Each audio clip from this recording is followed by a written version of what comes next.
چہرے کے پردے کے بارے میں علماء کا اختلاف ہے.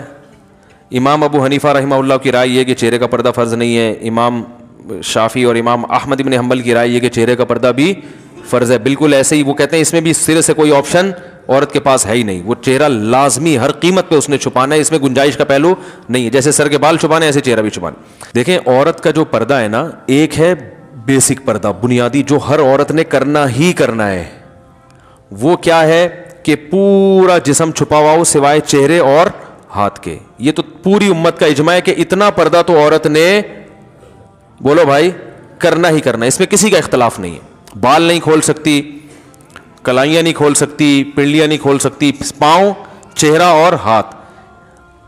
یہاں تک سمجھ میں آئی بات؟ یعنی یہ تو اس کا تو آپشن ہے ہی نہیں سر کے بال کھولنے کا یا سر سے چادر ہٹ جائے. دوسرا ہے چہرے کا پردہ. تو چہرے کے پردے کے بارے میں علماء کا اختلاف ہے. امام ابو حنیفہ رحمہ اللہ کی رائے یہ کہ چہرے کا پردہ فرض نہیں ہے. امام شافعی اور امام احمد بن حنبل کی رائے یہ کہ چہرے کا پردہ بھی فرض ہے. بالکل ایسے ہی وہ کہتے ہیں اس میں بھی سرے سے کوئی آپشن عورت کے پاس ہے ہی نہیں. وہ چہرہ لازمی ہر قیمت پہ اس نے چھپانا ہے, اس میں گنجائش کا پہلو نہیں ہے. جیسے سر کے بال چھپانے ایسے چہرہ بھی چھپانا.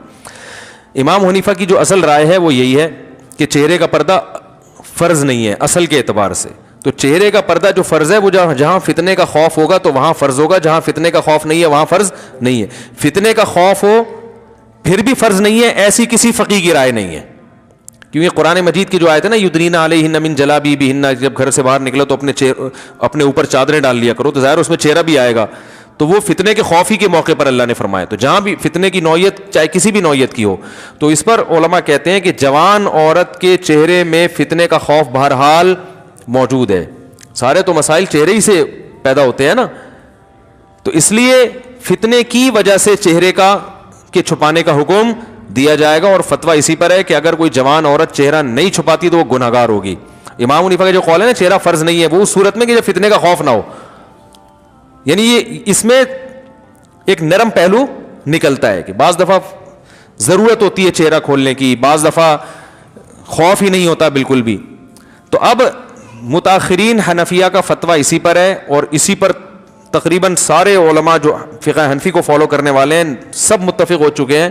اور آج سے نہیں, آج سے 700-800 سال پہلے یہ فتویٰ دیا جا چکا ہے کہ اب عورت کو چہرہ کھولنے کی اجازت نہیں ہے. کیونکہ نبی صلی اللہ علیہ وسلم کے دور میں باندیاں ہوتی تھیں, بیویاں بہت کثرت سے, تو حلال اتنا زیادہ ملتا تھا کہ حرام کی طرف لوگوں کے قدم نہیں جاتے تھے, اور وہ مواقع بھی نہیں تھے برائی کے. اب حلال میں پابندیاں لگ گئی ہیں اور حرام, تو اب لوگوں کی نظر اتنی صاف نہیں ہے. اب کوئی جوان عورت جائے گی تو بہت زیادہ امکان ہے کہ لوگ بری نیت سے اس کو دیکھیں گے. تو اس لیے عورت پر چہرہ چھپانا اس زمانے میں فرض ہے. بات آئی سمجھ میں؟ تو یہ تو ہو گیا. لیکن اس میں چونکہ اختلاف ہے اور ایک پہلو نکلتا ہے, تو جہاں شدید مجبوری ہوگی تو وہاں گنجائش دی جائے گی. مجبوری کا مطلب کوئی ایکٹر ہے, اداکارہ ہے, فلم ایکٹریس ہے, وہ توبہ کر رہی ہے, تو اب اس بیچاری نے جہاں ایسی بے حیائی میں زندگی گزاری, اب اس کو تھوڑا نرمی کی طرف کہ بھائی چلو تم وہ پردہ کر لو جو سب کا جس پر اتفاق ہے. Some thing is better than nothing. اب آپ اس کو مکمل کہیں گے جی وہ سر کے بال سے لے کے پاؤں کے ناخن تک, تو اس کے لیے مشکل ہوگا. بات آ رہی ہے سمجھ میں؟ تو ایک علماء صلحاء کے گھرانے کا معاملہ کچھ اور ہے, ایک بالکل لبرل عورت جو بیچاری توبہ کر رہی ہے, تو اس کو تو گنجائش کا پہلو دیا جائے گا نا. بھائی پہلے تو بالکل ہی ڈانس کرتی تھی, ناچتی تھی, گاتی تھی, ایکسپوز کرتی تھی, چلو اب اتنا ہو کہ چہرہ کھول لو, باقی جسم ڈھانپ لو. تو ایسے موقع پر اس کو گنجائش دی جائے گی, گنجائش کے فتوے سے فائدہ اٹھا کے. سمجھ لیں؟ یا کسی عورت کے لیے اور مشکلات پیش آ رہی ہیں معاشرے میں, بہت جینا حرام کر دیا, بعض دفعہ رشتہ دار طلاق تک دے دیتا ہے شوہر پردہ کرنے پر. تو جہاں عورت کو یہ خطرہ ہو کہ میاں طلاق ہی دے دے گا, تو عزیمت تو یہ کہ لے لے طلاق. لیکن وہ خطرہ ہے کہ بھائی طلاق کے بعد میں کہاں جاؤں گی, کسی برائی میں نہ پڑ جاؤں, تو پھر ایسی صورت میں بھی اس عورت کو گنجائش دی جاتی ہے, بھائی مجبوری ہے, تمہارا شوہر نالائق ہے, زبردستی کر رہا ہے, تو چہرہ دیور کے سامنے ایسی مجبوری میں کھولنے کی گنجائش ہوگی. انشاءاللہ گناہ بیوی کو نہیں ہوگا, شوہر کو پھر بھی گناہ ہوگا کہ مجبور کیوں کر رہا ہے اس کو. تو یہ ہے. تیسرا پردہ ہے وہ ہے تقویٰ. تقوی کا تقاضا یہ ہے کہ عورت سر کے بال سے لے کے پاؤں کے ناخن تک اپنے آپ کو, اچھا یہ جو بوڑھی عورتیں یہ چہرے کے پردے سے مستثنی ہیں, ان پر لازم نہیں کیونکہ اس میں فتنہ نہیں ہوتا. تو تقوی کا تقاضا یہ ہے کہ سر کے بال سے لے کے پاؤں کے ناخن تک اپنے آپ کو ڈھانپ لے, جیسے عرب عورتیں کرتی ہیں. دیکھا ہوگا دیندار عرب عورتیں ہاتھوں میں دستانے ہوتے ہیں. بعض حضرات یہ بھی کہتے ہیں اتنا پردہ اسلام میں نہیں ہے, پورا جن بنا دیا اس کو, ایسا یہ غلط ہے. اسلام نے پردے کو اپریشیٹ کیا ہے, جتنا زیادہ اپنی مرضی سے عورت پردہ کرے گی اتنا زیادہ پسندیدہ ہے. صحابیات میں مخدرات بھی ہوا کرتی تھیں. مخدرات کہتے ہیں وہ عورتیں جن کے جسم کے کپڑے پر بھی کسی کی نظر نہیں پڑتی تھی, اتنا اپنے آپ کو مردوں سے چھپاتی تھی. تو اسلام نے عورت جتنا زیادہ پردہ کرے گی اس کو اپریشیٹ کیا ہے. ہاں بشرطے کہ اس سے ضروری کاموں میں حرج نہ ہو رہا ہو. اب جوائنٹ فیملی میں بہو صاحبہ نے مخدرات میں شامل کر کے دروازہ بند کر کے کنڈی لگا دی کہ دیور کی میرے کپڑوں پہ بھی نظر نہیں پڑنی چاہیے, تو یہ تقوی کی یہ مقام تو حاصل ہو گیا, لیکن روٹیاں کون پکائے گا بھائی, گھر کا کام کون کرے گا ہے, یا جو بھی گھر کے کام کاج ہیں جو سب نے مل بانٹ کے کرنے ہیں, وہ تو ایسے موقع پر اس کو کہا جائے گا بھائی چہرے کا پردہ کریں آپ. باقی جتنا پردہ کام کاج کے دوران اگر کچھ تھوڑی بہت کلائیاں کھل جاتی ہیں یا ہاتھ کھل جاتے ہیں وہ معاف ہیں.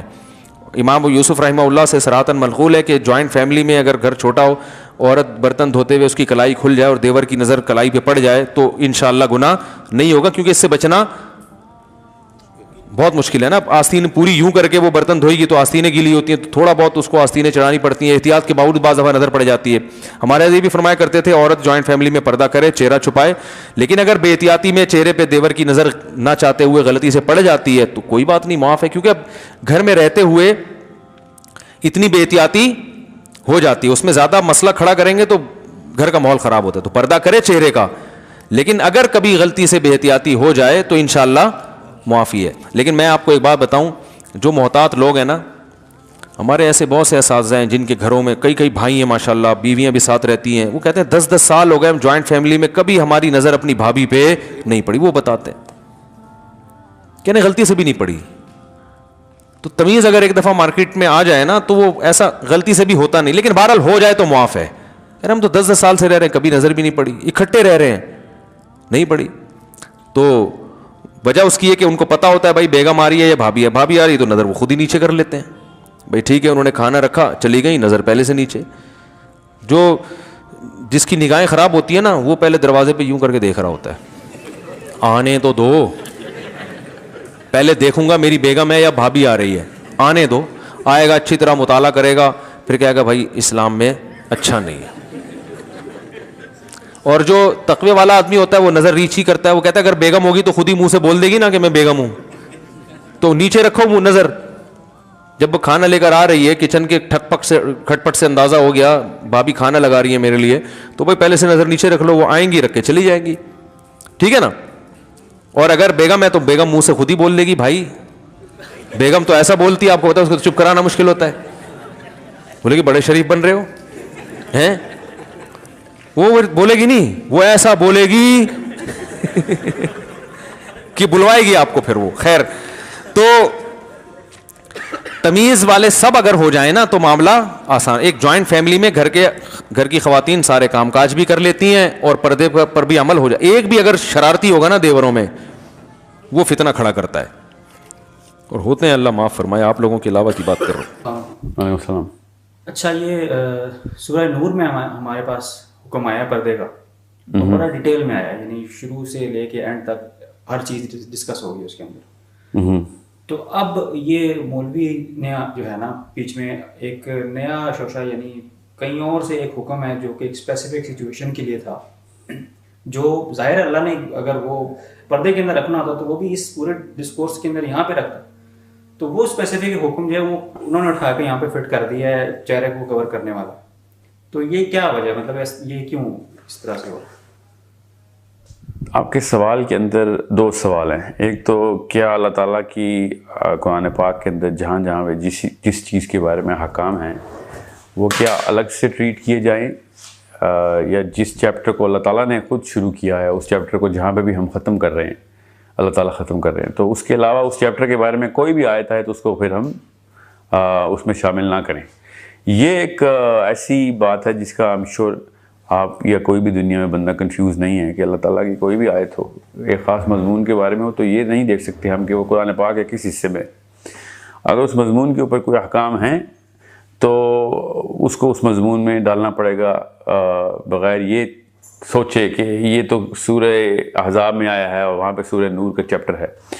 کیونکہ نزولی ترتیب بھی ہمارے پاس نہیں ہے، پہلی بات تو یہ. دوسری بات یہ کہ ہم باقی کی تمام تر لائف دنیا زندگی کے تمام شعبوں کے اندر قرآن پاک کے اندر پھیلی ہوئی تمام تر آیات کو اکٹھائی کر کے اس کا ایک مضمون خود کمپلیٹ کرتے ہیں. دوسری بات، جو سورہ نور کا چیپٹر ایک کمپلیٹ ہوا، یہ جو مفروضہ ہے یہ بڑا لیٹر آن شروع ہوا ہے امت میں، کہ سورہ نور کے علاوہ پردے کا کوئی چیپٹر ہی نہیں ہے. حالانکہ پردے کا چیپٹر تو ہے. پہلی بات تو یہ کہ سورہ نور کا جو چیپٹر ہے وہ گھر کے اندر کے آداب ہیں. اگر آپ وہ پڑھیں تو آپ کو پتہ چلتا ہے وہ چیپٹر شروع ہی تب ہوتا ہے کہ جب تم کسی کے گھر میں داخل ہو. اس کے بعد پھر محرم کون ہے، نان محرم کون ہے، نامحرم کون ہے، اور پھر بالکل باہر کے بندے کے ساتھ خواتین کا کس طریقے کا پردہ ہوگا، گھر کے اپنے مرد حضرات جو کہ خاوند کے آگے سے رشتہ دار ہیں ان کے ساتھ کیا رویہ ہوگا پردے کا، وہ والا چیپٹر ڈسکس ہوا ہے. جیسے ہی سورہ احزاب کی باری آئے گی تو وہ خود ہی سمجھ آ جاتی ہے کہ وہیں سے سمجھ آ جاتی ہے کہ وہ جب عورت گھر سے باہر نکلے گی تو اس کے ساتھ پردے کا کیا انتظام کرنا ہے. اور وہ بڑا کلیئر حکم ہے. اللہ کے نبی صلی اللہ علیہ وسلم کی بیویوں کے بارے میں لوگ کہتے ہیں، اور ہوا تو تھا واقعہ، کہ وہ لوگ پھر تنگ کرنا شروع ہو گئے تھے کہ ہمیں پتہ نہیں تھا کہ وہ آپ کے گھر کی بیوی ہیں. تو پوری کی پوری امت کی بیویوں پہ حکم کیوں آ گیا پھر؟ اور اگر یہ مان بھی لیا جائے کہ ہاں جی وہ مسلمان آزاد عورتوں کو جان کے تنگ کرتے تھے، ساری آزاد عورتوں کو، تو نعوذ باللہ اللہ تعالیٰ کی وہ آیت، اس میں بھی دو شاخیں ہیں پھر. ایک تو کیا وہ اللہ کی آیت پھر کیا منسوخ ہو گئی ہے نعوذ باللہ، اور اگر نہیں ہوئی تو کیا پھر وہ اسی صرف واقعے کے اوپر مختص کرنے کی جو ہم نے ضرورت کی ہے کہ ویسا ہی واقعہ دوبارہ ہوگا تب وہ والی احکام ٹریگر ہوں گے. تو پھر وہ والا واقعہ تو 1400 سال کیا حضرت آدم سے چلتا ہوا آ رہا ہے، عورتوں کو باہر مردوں نے تنگ کیا ہوا ہے. وہ تو بعد میں مسلمانوں کو پہچاننا نہ پہچاننے کے اوپر اتنا کوئی کمپلیکیشن، یہ دماغ کی اپنی ایک کمپلیکیشن ہے جو خود کریٹ کرنی چاہے کوئی بندہ تو ہو کہ نہیں وہ مسلمان اگر عورت ہوگی تو وہ والے لوگ، اس طرح کے لوگ باہر پائے جائیں گے جو کہ آپ کو غیر مسلم سمجھ کے چھیڑیں گے، اس لیے صرف ان لوگوں کے ہوتے ہوئے مسلمان عورتوں نے منہ کو کور کرنا ہے. تو یہ تو ایک زبردستی ایک کوئی ایسی کنفیوژن کو اپنے اندر کوئی دل میں کوئی مرض پال رہا ہو تو ہو، ورنہ تو ایک بڑی سمپلسٹی سے دیکھا جائے کہ سورہ نور کا چیپٹر گھر کے اندر کے آداب بتاتا ہے، سورہ احزاب کی آیت جو ہے وہ 59 وہ گھر کے باہر کے آداب بتاتی ہے. اور حکم بھی ایسے ہی آیا کہ اے نبی اپنی بیویوں اور بیٹیوں سے کہہ دو اور مسلمانوں کی بیویوں اور بیٹیوں سے کہہ دو کہ جب گھر سے باہر نکلیں تو پھر ان کے پردے کے آداب کیا ہیں. سو یہ جو، اور اگر آپ سمجھ لیں کہ سورہ نور ہی ہے، صرف اس کے علاوہ کوئی پردہ نہیں ہے، تو پھر آپ مجھے بتائیں باقی کے آداب کہاں ہیں؟ مطلب پھر تو سطر ظاہر، اس میں تو سطر کا کانسیپٹ ہی کلیئر نہیں ہوتا کہ عورت کا کہاں پہ کیا چیزیں اس نے عیاں کرنی ہے، کیا نہیں کر سکتی، اسپیشلی گھر کے باہر. سو یہ معاملہ جو ہے نا وہ اس کو سورہ نور کو جو گھر کے اندر رکھیں، یہ چیپٹر ہے، اور وہ سٹارٹ بھی ایسے ہوتا ہے، اور سورہ احزاب کو باہر. According to the tilt of the human beings, جس طریقے سے گناہ کا دور شروع ہوا اور بڑھتے سے بڑھتا جا رہا ہے، تو ہمیں تو کنسیپچولی سب سے پہلے ہمیں سورہ احزاب کی طرف رجوع کرنا چاہیے کہ یار اس وقت تو اکا دکا ایسا واقعہ ہوگا، اب تو روز ہوتا ہے. پہلے کہاں ایسے واقعات ہوتے تھے کہ 4 سال کی بچیاں ریپ ہوتی تھیں؟ عرب میں ایسا کبھی نہیں ہوتا تھا.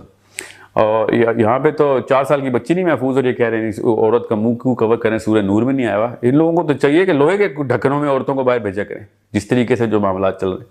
سو یہ ایک الگ بحث ہے جس کے اوپر ہم ایک نجی بحث کرنا شروع ہو جائیں کہ معاملات اس وقت کیا تھے کیا نہیں تھے. ابھی وہ معاملات اس سے کئی زیادہ بدتر ہیں. رہی بات آپ کے سوال کی، تو وہ چیپٹر انڈورس اور آؤٹ ڈورس کے الگ الگ ہے. اچھا، یہ جو آپ نے بات بتائی ہے یہ بڑی عجیب آپ نے بتایا کہ انڈور پردہ اور ہے اور آؤٹ ڈور کا پردہ اور ہے. یہ تو کسی مولوی نے بھی آج تک کسی سے یہ بات نہیں سنی ان سے. تو یہ بڑا نیا ایک آپ نے کانسیپٹ نکالا ہے اور معاملے کو اور کمپلیکیٹ کر دیا. اور دوسرا میرا سوال آپ سے یہ ہے کہ اگر پردہ سچویشنل تھا باہر کا، کہ وہ ہراسمنٹ تھی اور اس کی وجہ سے وہ کر رہے تھے، تو اب تو پردے کے اندر بھی عورتیں ہراس ہوتی ہیں، باہر پورا نقاب کر کے بھی پھر بھی ہراس ہوتی ہیں. بلکہ باہر کے ملک میں تو نقاب والی زیادہ ہراس ہوتی ہے. وہ منی اسکرٹ میں جائے تو پھر ہراس شاید نہ ہو، لیکن نقاب میں تو وہاں پہ جو اسلامو فوبیا ہے بالکل، وہ تو الٹا اس کو اور زیادہ ہراس کرتے ہیں. تو پھر اس کو تو اتار دینا چاہیے. بالکل.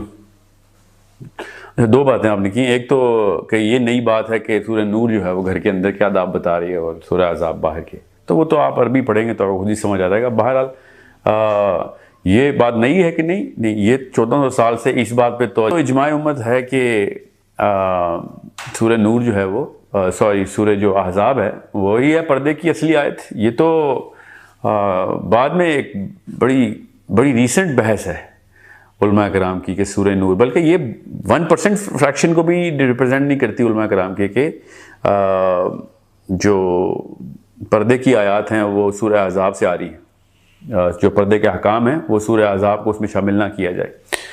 اور یہ جو آپ نے کہا کہ جو سچویشنل ہیزرڈ جو ہے وہ ابھی بڑا ریسنٹ ڈیولپمنٹ یہ ہے کہ جو پردہ کرے گی وہ زیادہ ہراس ہوگی تو اس کو پردہ ہی اتار دینا چاہیے. پہلی بات تو ہراس مسلمان عورت جو ہے وہ یہی تو وہ کیس کر رہے ہیں کہ ہراس ہوتی ہے اس لیے وہ پردے کی آیت اس کے اوپر فٹ کرنی ہے آپ نے. سورہ عذاب تب ٹریگر کریں جب ہراسمنٹ ہو رہی ہو, ٹھیک ہے. تو اگر آپ یہ خود ہی مان رہے ہیں کہ اب تو مسلمان عورت ہراس ہی ہو رہی ہے تو پھر تو یقیناً ہو گیا سورہ عذاب کا ہی دور آ گیا. اس کا مطلب ہے یہ تو آپ نے خود ہی بتا دیا اب تو مسلمان عورت پہچانی جائے گی تو ہراس ہوگی, ٹھیک ہے. تو اس کا یہ مطلب تھوڑی ہے کہ وہ پردہ اتار دے. اس کا مطلب یہ ہے کہ اب وہ والا دور اکراس دا بورڈ آ چکا ہے کہ ایٹ لیسٹ ویسٹ میں تو آ چکا ہے کہ اگر آپ نقاب میں جائیں گی اور پہچانی جائیں گی کہ مسلمان ہیں تو پھر آپ اس عورت کو ہراس کیا جائے گا. اس موقع کے اوپر نعوذ باللہ یہ ہے وہ نکال لیجئے تو جی کہ چونکہ harassment was the case so اب عورتیں ننگی ہو جائیں, سو بچ جائیں گی. سو اس کا مطلب ہے کہ ہم ایک وشیس سرکل کے اندر چلے گئے ہیں. اسی لیے تو میں چاہ رہا تھا کہ اس موقع اس جرا کو شروع ہی نہ کیا جائے کہ اللہ تعالیٰ کی ایک آیت کسی ایک موقع کے اوپر فٹ کر دینی. اب وہ موقع اس لیول پہ آ گیا کہ وہ مسلمان منہ کے بل گریں گے اگر انہوں نے یہ سوچا کہ ہراسمنٹ کی وجہ سے پردہ آیا تھا, اب ہراسمنٹ بڑھ گئی ہے تو پردہ اتار دیں. مطلب this is a logic this is beyond in logical. مطلب یہ والا لاجک کسی بھی جگہ کے اوپر آپ ٹھہرا کے کوشش کریں باقی کسی احکام پہ کہ جی چونکہ مسلمانوں کو اسرائیل مارنا شروع ہو گیا تو جہاد بند کر دیں. مطلب یہ بالکل وہی بات آپ نے کی کیونکہ جیسے انہوں نے اب گنیں ڈالنی ہے تو ہم نے چونکہ گنیں اٹھائی تھیں تو جہاد شروع ہو گیا تھا ہمارے خلاف. اب چونکہ وہ ایٹم بم لے آئے تو ہمیں چاہیے کہ ہم بندوقیں پھینک دیں. بالکل لٹرلی یہ والا لاجک ہے اس کے اوپر. اور اسلام کے 0 سے لے کے 100 تک تمام احکام لیں اس کے اوپر یہ لاجک لگائیں تو ہمیں تو بالکل ہی کہانی ختم کر دینی چاہیے. ہمیں اپنے حلیے بدل لینے چاہیے, بالکل یہودی ہو جانا چاہیے. ہمیں اپنے کلمہ بھی پڑھنا چھوڑ دینا چاہیے کیونکہ وہاں پہ مسلمان ہونے کے اوپر ہی مسئلہ ہے. سب کچھ ان کے تابع کر دیں, ہاللویہ گانا شروع کر دیں, جا کے چرچوں میں ڈانس شروع کر دیں. مطلب آپ نے تو جو سرا پکڑا ہے اس کے بعد تو ایک ایک کر کے آپ نے سب کچھ ہی ختم کر دینا ہے. تو یہ تو ہمیں سٹینڈ لینا پڑے گا کہ اگر ہم ہراس ہو رہے ہیں تو ہمیں دگنا اسلام پریکٹس کرنا پڑے گا. ایٹ لیسٹ اپنے ایمان کی تکمیل تو کریں. مجھے تو پتہ ہے اجتماعی طور پہ تو نہیں کرتے مسلمان, مگر یہ بات تو پکی طے ہے کہ اگر آپ یہ مانتے ہیں کہ ہاں مسلمان دیکھ کے ہراس ہوتے ہیں اب کہ وہ مسلمان پہچانا جائے تو پھر تو آپ ہی کا مقدمہ آپ ہی کے سر پہ آتا ہے کہ پھر تو اس سورہ احزاب ہی کے اوپر پردہ فٹ کرنا پڑے گا کہ جو احکام سورہ احزاب کے آئے ہیں پھر ہمیں وہ لینے پڑیں گے. بیکاز آپ نے کہا ایک طرف کہ وہ سچویشنل آیت تھی اور ایک طرف ساتھ یہ بتا رہے ہیں کہ سچویشن اب بالکل افریقہ میں بھی وہی ہے, امریکہ میں بھی وہی ہے, ایشیا میں بھی وہی ہے. تو پھر تو سورہ نور چھوڑیں پھر سورہ احزاب کی طرف ہی آئیں. جو پہلا سوال تھا آپ کا, اس کی تھوڑی سی اور تشریح کر دوں کہ سورہ نور کے اس چیپٹر کو پڑھتے ہی پتہ چل جاتا ہے کہ وہ انڈور ہے کہ جب گھر میں کسی کے داخل ہو تو اجازت لے کے جاؤ, اور اگر وہ کہیں کہ مت آنا تو واپس لوٹ جاؤ.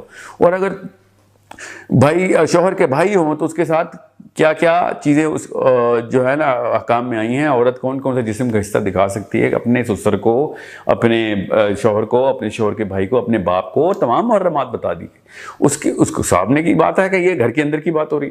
اور اگر یہی لوگ باہر کھڑے ہوں گے تو پھر ظاہر یہ والے احکام نہیں چلیں گے کیونکہ باہر پھر وہ والا بندہ بھی ہوگا جس کو اجازت چاہیے تھی گھر میں آنے کی, سمجھ رہے. کیونکہ ایک دو اس کو اجازت مل گئی اور وہ میں فار ایگزامپل میرا بھائی آتا ہے گھر میں تو میری بیگموں کے اوپر کوئی اور احکام کا اطلاق ہوتا ہے, وہ دیور ہے ان کا.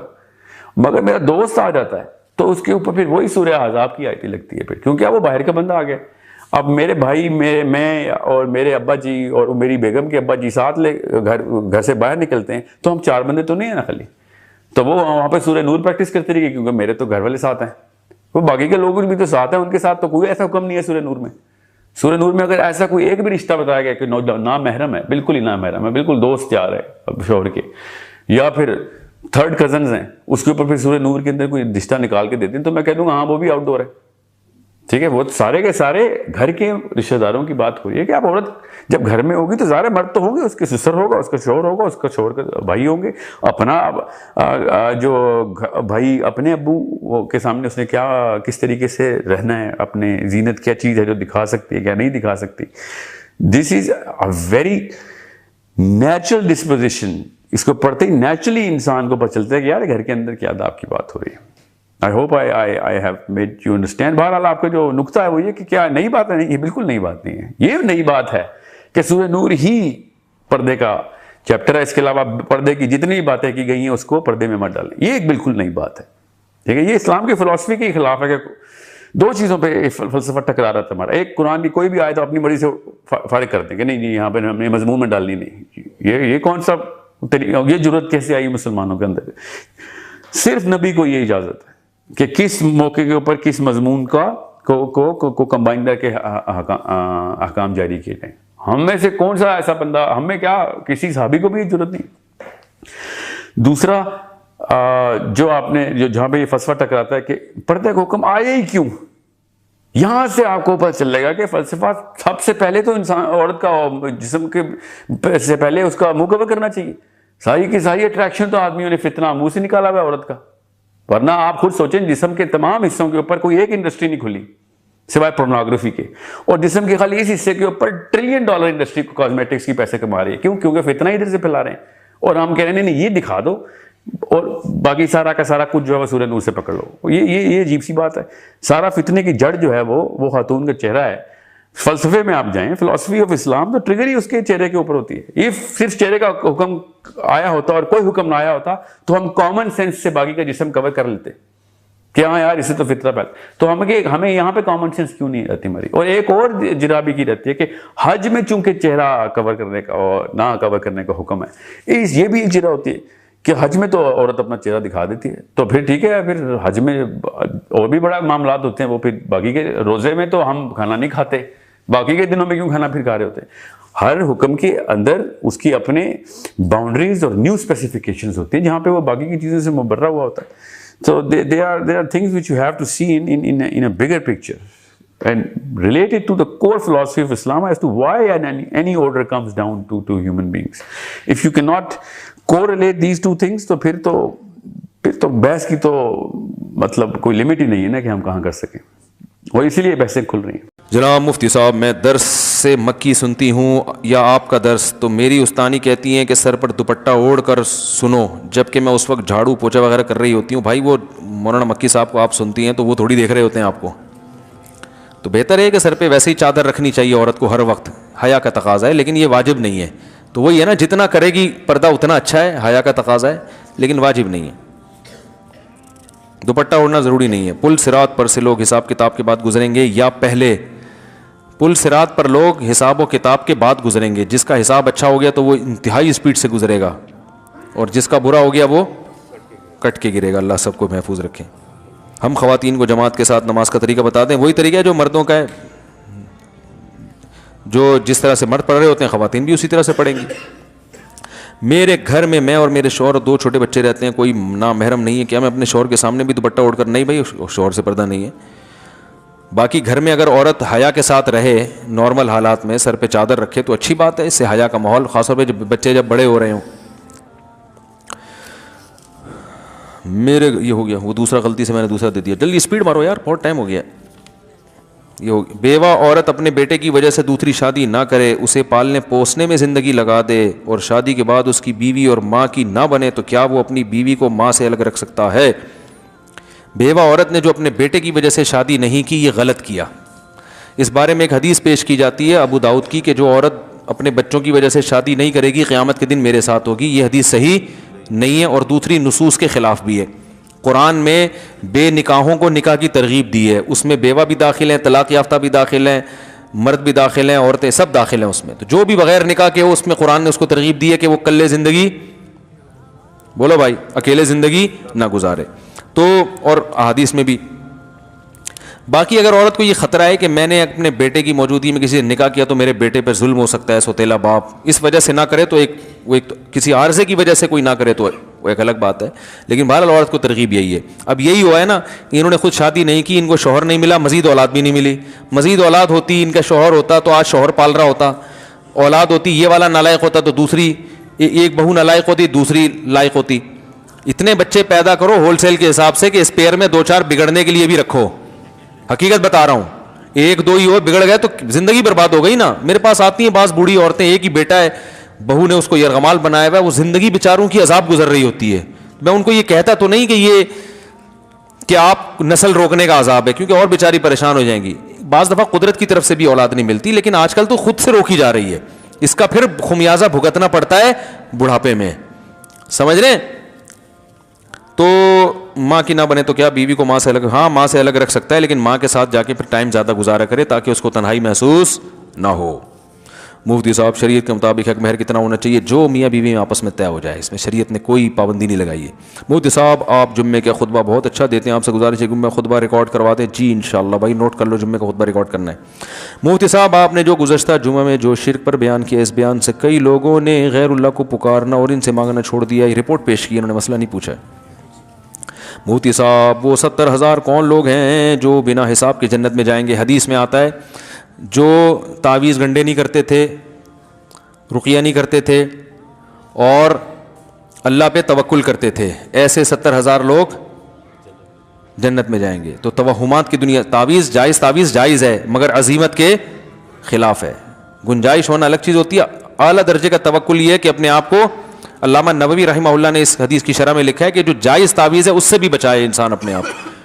دعاؤں پہ فوکس کرے, دعا, جب کوئی کام بگڑ جائے تو اللہ سے دعا مانگے, بس یہ زیادہ بہتر ہے. عشاء کی, مفتی صاحب کیا خواتین آپ کو ویڈیو میں دیکھ سکتی ہیں اور کیا میں خواتین کو ویڈیو میں دیکھ سکتا ہوں؟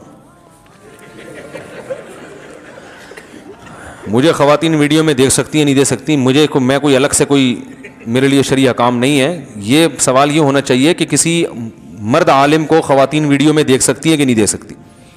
احتیاط کا تقاضا تو یہی ہے کہ نہ دیکھیں, ویڈیو منیمائز کر کے. ان کو دیکھ کے کیا کرنا ہے بھائی, منیمائز کر کے صرف آڈیو سنیں. اور اگر کسی کو فتنے کا دور دور تک کوئی اندیشہ نہیں ہے, کوئی غلط خیال نہیں آ رہے, تو دیکھنا بھی جائز ہے. تو احتیاط کا پہلو یہ. اور اگر خدا نخواستہ کوئی فتنہ آ رہا ہے, کسی سے بھی آ سکتا ہے, وہ مجھ سے ضروری نہیں ہے, کوئی بھی عالم ہو فتنہ آ سکتا ہے, کوئی بھی کسی پہ لٹو ہو سکتا ہے. تو اگر ایسا لٹو مٹو ہونے کا چانس ہو رہا ہے تو بالکل حرام ہے دیکھنا. اپنے آپ کو فتنوں میں ڈالنا جائز نہیں ہے. پھر دین کے نام پہ شیطان جو ہے نا ورغلائے گا. اور آپ بھی خواتین کو بلا وجہ نہ دیکھیں. اگر کوئی ضرورت ہے کسی خاتون کو دیکھنے کی, جیسے فیمیل ٹیچر اس یونیورسٹی میں پڑھا رہی ہوتی ہے, مسلسل منہ نیچے کر کے پڑھنا ممکن ہوتا ہے, اور حکومت کو تو گناہ ملے گا کہ فیمیل میل کو کیوں پڑھا رہی ہے, لیکن اب سسٹم ایسا بنا ہوا ہے تو ایسی مجبوری میں دیکھ سکتے ہیں. اس میں بھی شرط یہ ہے کہ دل میں خیالات برے نہ آئے, ٹھیک ہے نا. اپنی بہن سمجھ کے, امی سمجھ کے دیکھیں آپ ان کو, اور اس میں بھی حتی الامکان احتیاط کریں, کیونکہ ایسی موقع پہ ضرورت ہوتی ہے. انٹرویو دینے کہیں گئے ہیں تو فیمیل کوئی خاتون انٹرویو لے رہی ہوتی ہیں جاب, اب آپ منہ نیچے کر کے انٹرویو دیں گے, وہ نہیں, اچھا نہیں سمجھا جاتا اس کو. تو آپ بقدر ضرورت اس کی طرف دیکھ کے آپ انٹرویو دے سکتے ہیں اس کو. یہ کسی سے بات کرنی پڑ جائے, کبھی مجبوری میں دیکھنا پڑ جائے, تو بلا وجہ پھر ڈرامے فلمیں دیکھنا شروع کر دیں, یہ کہاں سے جائز ہے. تو کوئی ضرورت ہو تو ٹھیک ہے, ضرورت نہیں ہے تو ٹھیک نہیں ہے. اور اگر ضرورت ہو لیکن فساد کا خطرہ ہو, برے خیالات کا خطرہ ہو, تو یہ بالکل جائز نہیں ہے. اور خطرہ ہر آدمی کے لیے, کنواروں کو خطرے زیادہ ہوتے ہیں, میرڈ آدمی کے لیے خطرہ کم ہو جاتا ہے. تو یہ بھی فرق ہے اس میں. تو میں ہم چھڑے چھاٹوں کو تو قطعاً اجازت نہیں دیتے کہ وہ یوٹیوب پہ یا ادھر ادھر کسی اچھی نیت سے بھی انٹی کو دیکھنے کی کوشش کریں. آپ اچھی نیت نہیں, آپ کا دماغ جو ہے نا کسی اور طرف جائے گا. عشاء کی نماز کے بعد 2 رکعت نفل یا سنت حضور صلی اللہ علیہ وسلم سے بیٹھ کر پڑھنا ثابت ہے یا نہیں؟ بہت سارے لوگ کرتے ہیں. بیٹھ کے پڑھنا ثابت ہے مگر آدھا ثواب ہے اس میں. کوئی بھی نوافل بیٹھ کے پڑھے جا سکتے ہیں, نبی صلی اللہ علیہ وسلم سے ثابت ہے, مگر آدھا ثواب ہے. کیا حکیم صاحب کے لیے جائز ہے کہ وہ ہر آنے والی عورت کی نبض ہاتھ پکڑ کر دیکھیں اور درمیان میں کوئی حائل نہ ہو؟ نہیں, جائز نہیں ہے. ان کو چاہیے کہ ہاتھوں میں گلوز پہنے, باریک گلوز بھی آتے ہیں نا, اس سے نبض کی بھی حرکت کا اندازہ ہو جاتا ہے. تو یہ حکیم کوئی بھی ہو اس طرح سے نبض دیکھ سکتے ہیں, ورنہ بلا حائل عورت کو ہاتھ لگانا جبکہ ضرورت بھی نہیں ہے نا, ایک کام گلوز سے بھی ہو سکتا ہے. مفتی صاحب تفسیر قرآن میں سب سے بہترین تفسیر کون سی ہے جو گھر میں تمام افراد پڑھیں؟ یعنی مفتی شفیع صاحب کی، حکیم الامہ مرحوم تھانوی رحمہ اللہ کی سب سے بہترین تفسیر علماء کے لیے بیان القرآن حضرت مولانا اشرف علی تھانوی رحمہ اللہ تعالیٰ کی. ابھی عصر کے بعد مغرب کے بعد میں اس کا مطالعہ کر رہا تھا تو میں ایک دوست بیٹھے ہوئے تھے، ان کو بتا رہا تھا یار یہ ایسی تفسیر، وہ قرآن کو حل کیا، اس میں زیادہ ادھر ادھر کی باتیں بھی نہیں ہیں، ٹو دا پوائنٹ بات ہوتی ہے، اور لیکن وہ علماء کے سمجھنے کی، عوام کے سمجھ میں ہے اردو میں، مگر پھر بھی وہ علماء کو سمجھنے کی ہے. عوام کے لیے معرف القرآن بھی ٹھیک ہے، اور ابھی حضرت مفتی تقی عثمانی صاحب کا جو آسان ترجمہ ہے وہ بہت آسان ہے، عوام کے سمجھنے کے لیے بہت اچھا ہے. بہت ساری تفسیریں، جو سب سے اچھی ہے میری نظر میں وہ میں بتا رہا ہوں. استاد جی جمعے کے دن بیان کے بعد لوگ چلے جاتے ہیں اور سنتیں اکثر بھول جاتے ہیں، تو پلیز نصیحت کریں بھائی، سنتیں پڑھا کرو، سنتیں موقع ہیں. یہ مولانا طارق جمیل صاحب نے داڑھی پر کلر لگایا ہوا ہے، یا ٹھیک ہے، یا یہ ٹھیک ہے یا نہیں؟ وہ ویڈیو میں ان کی داڑھی کالی لگتی ہے، میں ان سے کئی دفعہ ملا ہوں، ان کی داڑھی پہ بلیک کلر نہیں ہے، براؤن کلر ہے. کیمرہ جو ہے نا کلر ہی چینج کر دیتا ہے، کیمرے کے تو اپنے کلر ہوتے ہیں نا، تو ان کی داڑھی بلیک نہیں ہے بلکہ تو براؤن کلر لگانا جائز ہے. کئی دفعہ ملا ہوں تو بالکل الگ کلر نظر آ رہا ہوتا ہے، جو کیمرے میں تو بلیک نا، ویسے جب ملو تو صاف پتہ چل رہا ہوتا ہے یہ بلیک کلر نہیں ہے، براؤن کلر ہے. تو کلر لگا سکتے ہیں اور داڑھی کو رنگین بھی کر سکتے ہیں. آپ صلی اللہ علیہ وسلم نے حضرت ابو بکر کے والد کو جب دیکھا کہ سفید داڑھی ہے تو آپ نے فرمایا کہ اس رنگ کو تبدیل کر دو، لیکن کالے رنگ سے بچو، تو آپ نے ترغیب دی.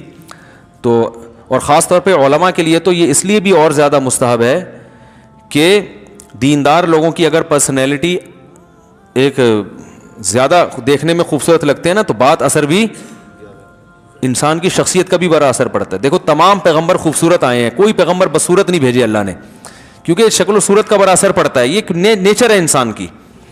گورے پتہ ہے کیا کہتے ہیں؟ خوبصورت لوگوں کا کامیاب ہونے کا چانس بدصورتوں سے زیادہ ہے، ان کو لوگ جلدی قبول کر لیتے ہیں، حالانکہ اس کا عمل سے تعلق نہیں ہے، لیکن ایک انسانی نیچر ہے.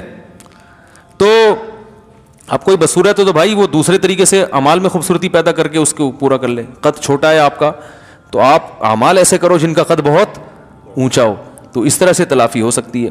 قد بھی چھوٹا ہے، شکل بھی اچھی نہیں ہے، اعمال بھی ٹھیک نہیں ہے، باتیں بھی گندی ہیں، پھر معاشرے میں آپ بچپن میں کہتے تھے نا کوئی الٹی سیدھی بات کرتے ہیں، کہتے ہیں یار شکل اچھی نہیں ہے تو بات تو اچھی کر لیا کرو. چلو شکل تو اللہ نے بنا لی، بات تو خود سوچ کے کر رہے ہو نا. یہ بڑا بچپن میں ملفوظ چلتا تھا. تو قدرت کی طرف سے ایک آزمائش ہے. وہ عبداللہ بن مسعود بہت دبلے پتلے تھے، چھوٹے قد تھے، پنڈلیاں اتنی باریک تھیں کہ شلوار تھوڑا نیچے رکھتے تھے تو پنڈلیاں نظر نہ آئیں، لیکن علم میں اتنا کمال پیدا کیا کہ حضرت عمر جو اونچے قد کے تھے نا، حضرت عمر کی تو بڑی پرسنالٹی تھی. جب کوفہ سے حضرت ابن مسعود چل کے آتے مدینہ، حضرت عمر ان کے استقبال میں کھڑے ہو جاتے تھے اور فرماتے ہیں کنیف ملیا علما، چھوٹے سے قد کا آدمی علم سے بھرا ہوا ہے. صحیح ہے نا، علم کے لحاظ سے اسپیس بہت ہے، علم سے بھرا ہوا ہے. تو اس طرح سے تلافی کرنی چاہیے، کیونکہ جو خوبصورت ہے اگرچہ اعمال اچھے بھی نہ ہوں لیکن پھر بھی لوگ بعض دفعہ خوبصورتی کی وجہ سے اس سے محبت کر لیتے ہیں، تو اس کے پاس ایک آپشن ہے. ٹھیک ہے نا، جو بیچارہ خوبصورت نہ ہو پھر اعمال بھی اچھے نہ ہوں، اس کی ناکامی کا چانس زیادہ ہوتا ہے. اور اگر اعمال اچھے کرے گا تو اللہ اس کی میں اگر خوبصورتی نہیں ہے تو اس کی بھی تلافی قیامت کے دن کر دے گا، اس کے نعم البدل عطا کرے گا اس کو قیامت کے دن. تو علماء کو چاہیے ویسے بھی اپنا پرسنالٹی کا بہت زیادہ خیال کریں تاکہ لوگوں پر ان کی بات زیادہ اثر کرے. سفر میں سنت نفل پڑھ سکتے ہیں یا نہیں؟ سفر بھائی کئی دفعہ بیان کر چکا ہوں، دو طرح کا ہوتا ہے. ایک ٹریول کرتے ہوئے آپ جا رہے ہیں، یہاں سے لاہور جا رہے ہیں ٹرین میں، تو ایسے موقع پہ تو صرف فجر کی 2 سنتیں پڑھیں اور وتر پڑھیں، باقی سنتیں چھوڑ دیں. لیکن اگر کہیں مقام پہ پہنچ چکے ہیں 12 دن کے لیے 10 دن کے لیے، تو ہیں تو مسافر لیکن وہ مشقت بالکل ختم ہو گئی ہے، تو اب وہاں پر سنت موقدہ ہی رہتی ہیں. حدیث میں جو نبی صلی اللہ علیہ وسلم سے سفر میں سنتیں چھوڑنا ثابت ہے وہ ٹریولنگ کے دوران والی روایات ہیں. کیا بچوں پر کوئی نام بھاری پڑتا ہے؟ کچھ نہیں بھاری پڑتا ہے، جو نام رکھو اچھا سا نام رکھو. مفتی صاحب بیان کے وقت کو تھوڑا مختصر کریں، لوگ بہت دور سے آتے ہیں مجھے دیتے ہیں. کون ہے بھائی یہ؟ ایک صاحب بولتے ہیں کہ آپ عالم نہیں ہیں، آپ کے پاس جو ڈگری ہے وہ جعلی ہے، اور یہ بھائی جو مجھے عالم نہیں سمجھتا وہ بیان نہ سنے. کیا خیال ہے بھائی؟ بولنے پر تو کوئی بھی کچھ بھی بول سکتا ہے، گورنمنٹ کی طرف سے کوئی پابندی نہیں ہے، کوئی بھی کچھ بھی بول لے. آج کل سردی، انہوں نے جو ایسا الزام لگا رہے ہیں وہ ڈگری دیکھی ہے میری، انہوں نے جعلی ہے یہ اچھی ہے. آج کل سردی کے موسم میں اگر غسل فرض ہو جائے تو گیزر کی سہولت بھی نہیں ہے تو پھر کیا کریں؟ غسل کریں. نماز چھوڑنے کی اجازت نہیں ہے, رات کو پانی گرم کریں چولہے پہ تمیز سے اور نہائیں. فرض نماز چھوڑنے کی اجازت کسی قیمت پہ نہیں ہے. کچھ عرصے بعد میری شادی ہے, میں اگر آپ کو ولیمے میں دعوت دوں تو آپ تشریف لائیں گے؟ نہیں, ٹائم شارٹ ہے بھائی, ٹائم شارٹ چل رہا ہے مارکیٹ میں. اب میں دعوت میں جا کے نا پھر اتنا اپنے آپ کو برا بھلا کہتا ہوں, رات کو دیر سے کھانا, پھر دیر سے نیند, پھر بدعزمی, پھر ساری صبح کی ترتیب. ان کے تو دعوت ہو گئی اور ہمارا بیڑا غرق ہو گیا اس سے, ایسی کی تیسی ہو جاتی ہے, سارا دن خراب گزرتا ہے, سارے کام رہ جاتے ہیں. تو بھائی جس کو بڑی محبت ہے یا تو وہ دوپہر کا, اب پھر دوپہر کو لوگ بلانا شروع کر دیں گے, جس کو بہت محبت ہے وہ بس محبت کا ویسے اظہار کر دے. ہاں بعض دفعہ لوگ نکاح پڑھانا چاہتے ہیں مجھ سے, تو اس کا ہم جو ہے نا, وہ بہت سارے لوگ ہیں جو نکاح پڑھوانا چاہتے ہیں, تو نکاح پڑھوانے میں تو کوئی ٹائم لگتا نہیں ہے, تو اس کا ہم ایک ایسا ٹیکنیکل طریقہ بھی نکال رہے ہیں, آن لائن کوئی سسٹم بنا دیں گے کہ پوری دنیا میں, اور اس میں فائدہ یہ بھی ہوگا کہ بہت سے لوگ سادگی سے نکاح کرنا چاہتے ہیں. یہ تو شریعت میں ترغیب ہے نا اس کی, تو جب سارے کام آن لائن ہو رہے ہیں تو نکاح بھی کیسا ہونا چاہیے؟ ارے تم ادھر ہی بیٹھو, تم ادھر ہی بیٹھو, ادھر سے ہی ہو جائے گا. آج ہمارا مغرب کے بعد مشورہ ہوا, ایک ہمارے دوست ہیں بڑے زبردست مشورے لے کے آتے ہیں مارکیٹ میں. انہوں نے کہا بھائی دیکھو دنیا میں نکاح کو آسان بنانے کا ایک بہترین طریقہ یہ بھی ہے کہ مفتی صاحب آپ ایک کام ایسا کرو کہ ایک ویب سائٹ بناتے ہیں, پوری دنیا میں جو جہاں بیٹھا ہے, بھائی زنا معاشرے میں پھیل رہا ہے نا, تو نکاح کو بھی آسان بنانا چاہیے نا. بہت سے لوگوں پریشان ہوتے ہیں کہ کیا کرنا ہے, تو بھائی جو جہاں بیٹھا ہے وہیں بیٹھے بیٹھے اس کی شادی اس سے ہو جائے جو جہاں بیٹھی ہوئی ہے, کہیں دور جانے کی ضرورت نہیں ہے. رجسٹریشن ہم مکمل نادرا سے کروا کے دے دیں گے اس کی. لڑکا امریکہ میں بیٹھا ہوا ہے, چیٹنگ ہو رہی ہے اس کی, ناروے میں لڑکی سے پھنسا گئے, آپس میں سیٹنگ ہو گئی. بھائی حرام ہے یہ سیٹنگ, نکاح کرو. ابے نکاح لوگوں کہتے ہیں نا لڑکی والے آئیں گے تو لڑکے والے جائیں گے, تو پھر یہ ہوگا, تو پھر فلانا ہوگا, پھر قاضی کو تلاش کریں گے.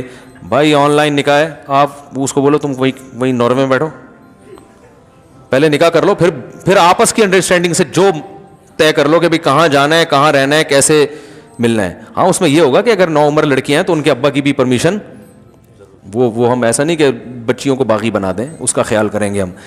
اور جو ایجڈ خواتین ہوتی ہیں وہ تو شریعت نے ان کو خود اختیار دیا ہے, تو یا طلاق یافتہ یا بیوہ ان کو تو اختیار ہے نا. تو کنواری جو 9 عمر لڑکیاں, ان کے بارے میں ڈر ہوتا ہے کہ لڑکا الو نہ بنا رہا اس کو کہ بھائی مفتی صاحب کی آن لائن نکاح ہوتا ہے, ابھی پڑھوا لوں, پڑھوا کے بیچاری کا بیڑا غرق کر دے گا, تو چھوڑ دیتے ہیں بعض دفعہ. تو اس میں میرا اصول یہ ہے کہ کوئی 9 عمر لڑکی آتی ہے نا, میرا فلاں سے نکاح پڑھا دیں, میں کہتا نہیں بھائی باپ کو لے کر آؤ, ابا کے بغیر. کہنے نہیں بہت اچھا ہے. میں نے کہا ابھی اچھا ہے نکاح سے پہلے, جب نکاح ہو جائے گا ابا انوالو ہے نہیں, خاندان ہے نہیں, لٹکا کے چھوڑ دے. دیکھو اللہ کے خوف سے بیوی کے حقوق تو بہت ہی کم لوگ ادا کرتے ہیں, سالے اور سسر کے خوف سے جتنے حقوق ہیں نا آج کل وہ ان کے خوف سے ادا ہو رہے ہیں. تو بھائی ابا کو لے کر آؤ. ہاں میچور لڑکی ہے وہ ایک الگ بات ہے, وہ اپنا اچھا برا سمجھتی ہے. جو 9 عمر بچی ہیں وہ تو نہیں. تو ایسا سیٹ اپ انشاءاللہ ہم بنائیں گے کہ بھائی تم امریکہ میں بیٹھے رہو, تم جاپان میں بیٹھے رہو, اور ہم یہیں بیٹھے ہوئے ہوں گے, اور ایک LED لگا دیں گے. گواہ بھی ہم ہول سیل, ان کا کچھ کمیشن بھی رکھ لیں گے گواہوں کا. جب تمہیں فون کیا 50 روپے میں تمہیں یہاں پہنچنا ہے. سمجھ رہے ہو نا, جب بھی فون کیا جہاں بھی ہوگے, تاکہ آسان ہو نا, تو 50 روپے میں تمہیں یہاں, وہ کمیشن 50 یا 100 یا جو بھی وہ تو مشورہ کر لیں گے اس. اور نادرا مادرا کا بھی جو بھی حساب ہے وہ کسی کے ذمہ لگایا. تو جو مجھے مشورہ دے رہے تھے, میں نے کہا پھر یہی بسم اللہ کر کے آپ ہی شروع کرو, بتاؤ نکاح میں پڑھاؤں گا, کیونکہ وہ تو لوگ دلچسپی لیتے ہیں نا کہ بھی مولانا صاحب پڑھائیں. تو اور یہ یہیں بیٹھے بیٹھے ہو جائے گا, آپ کا بھی ٹائم بچے گا اور ہمارا بھی. اب ہم جا رہے ہوتے ہیں لانڈی جا رہے ہیں نکاح پڑھانے کے لیے, راستے میں پھنس گئے. اپنی شادی میں اتنی ٹینشن نہیں ہوئی تھی جتنی لوگوں کی شادیوں میں ٹینشن ہوتی ہے یار. ہمیں اپنی تو ہم بڑے آرام سے ہو گئی تھی, کوئی تھا ہی نہیں. دوسری تو ایسے ہی ہوتی ہے بھائی. تو اب کسی اور کے نکاح پڑھانے, پھر وہ دولہا والے آ رہے ہیں, دلہن والے آ رہے ہیں. او بھائی اتنی ٹینشن یار, تم کتنا ٹائم تم نے ہمارا پی گیا. تو یہیں بیٹھے بیٹھے بھائی تم وہیں بیٹھو, ادھر ہی بیٹھو. اور یہ بھی ممکن ہے میں اپنی جگہ کسی نمائندے کو بھیج دوں, تم گواہ ہوا ہے, میں آن لائن نکاح پڑھاؤں گا, یا کوئی بھی مولانا صاحب پڑھا دیں گے جو کسی اور سے پڑھوانا چاہے. ایک سسٹم آ جائے گا نا لوگوں کے پاس, بھائی فلاں سے پڑھوانا ہے تو بھائی سسٹم ہے ہمارے پاس, اس سسٹم کے تحت آپ نے جس سے پڑھوانا ہے پڑھوا لیں آپ. ابھی ہمارے ایک ریلیٹیو تھے, ان کی شادی ہونے والی ہے نا, تو میں سوچ رہا تھا حضرت مولانا طارق صاحب سے نکاح پڑھواؤں, تو میں نے کہا یار ان کو فون کر کے بلانا لے جانا اتنی ٹینشن, تو میں نے کہا ڈیجیٹل سسٹم کے تحت ان سے بولوں گا حضرت وہیں سے بیٹھے بیٹھے پڑھا دیں. اب میری بات ہوئی نہیں ہے ان سے, لیکن یہ بڑا ٹیکنیکل طریقہ ہے بھائی, یہ سسٹم کا فائدہ اٹھاؤ نا, فائدہ اٹھاؤ, آسان کر دو نکاح کو. تو وہیں میں نے ایسے نکاح پڑھائے بھی ہیں, لڑکی کینیڈا میں تھی, لڑکا دبئی میں, تو پریشان تھا یہ, میں نے وہیں سے فون پہ نکاح پڑھایا, ایک لڑکے کے ذمہ لگا ان کے ڈاکومنٹس منگواؤ, نادرا سے رجسٹریشن کروا کے بھیج دی. لڑکی کے ابا شادی نہیں کر رہے تھے, بڑے اللہ ان کو ہدایت دے, کر کے ہی نہیں دے رہے تھے بچی کی شادی نا, بچی بڑی ہو گئی تھی. تو ہم نے جب نادرا کا سرٹیفکیٹ, لڑکی کی عمر زیادہ تھی, بھیج دیا, ابا نے دیکھ لیا کام پکا ہو گیا بیٹا.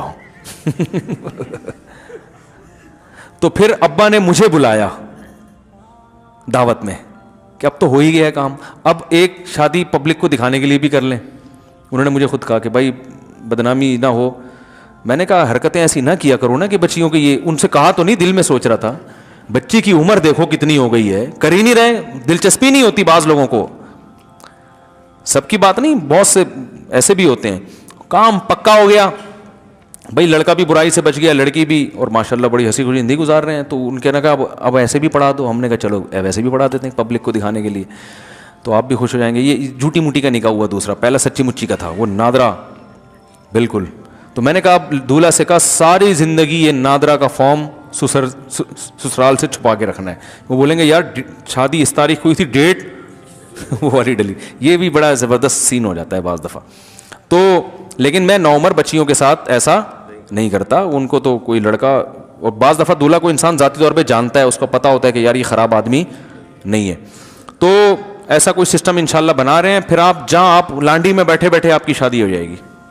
لڑکی اورنگی ٹاؤن میں رہتی ہے, آپ لانڈی میں رہتے ہیں, بھائی نکاح پہلے نمٹاؤ یار, بعد میں پھر طے کرتے رہنا رخصتی کیسے ہوگی. کیا خیال ہے, کام سائڈ پہ لگاؤ, گڈی نو سائڈ تلاؤ. سارا مسئلہ نکاح سے پہلے کا ہوتا ہے. نکاح تو کر دو نا, پھر باتیں کرو, پھر خود ہی طے کرو اپنی بیگم سے فون پہ بات کر کے کہ ہم بتاؤ کس طرح سے آپ شادی چاہتی ہو, کتنے افراد آنے چاہیے, مہر کتنا ہونا. مہر تو خیر نکاح میں پہلے سے طے ہو جاتا ہے. تو ایسا سسٹم دعا کرو بنا دیں, وہ جو بندے نے کام اپنے ذمے لیا ہے وہ بھاگ نہ جائے. کہ ہوتا یہ کہ لوگ اپنے چکر میں لگ جاتے ہیں, وہ اپنے لیے اچھے اچھے نا رشتے چھانٹنا. اب یہ رفیع بھائی بیٹھے ہوئے ہیں, یہ تو خیر دیندار آدمی ہے, ان کو میں نے رشتوں کا کام لگایا, تو یہ اپنے لیے نہیں دیکھ رہے, اپنی تو ابھی تک ایک ہی ہے نا ان کی. ورنہ بعض دفعہ یہ بھی خطرہ ہوتا ہے کسی سے رشتوں کا کام لو, وہ سارے چھانٹ کے نا اپنے لیے اچھے اچھے پیس اپنے لیے الگ کر لیتا ہے. اچھا بھائی, گزارش عرض ہے کہ ایک مسئلے میں فرمایا جو کھیل بہت زیادہ ہو گیا یار, بہت لمبا ٹائم ہو گیا ہے, تھک گئے ہیں لوگ بھی. سبحان, پھر یہ جو سوال رہ گئے اگلے ہفتے. سبحانک اللہم و بحمدک نشہد ان لا الہ الا انت نستغفرک و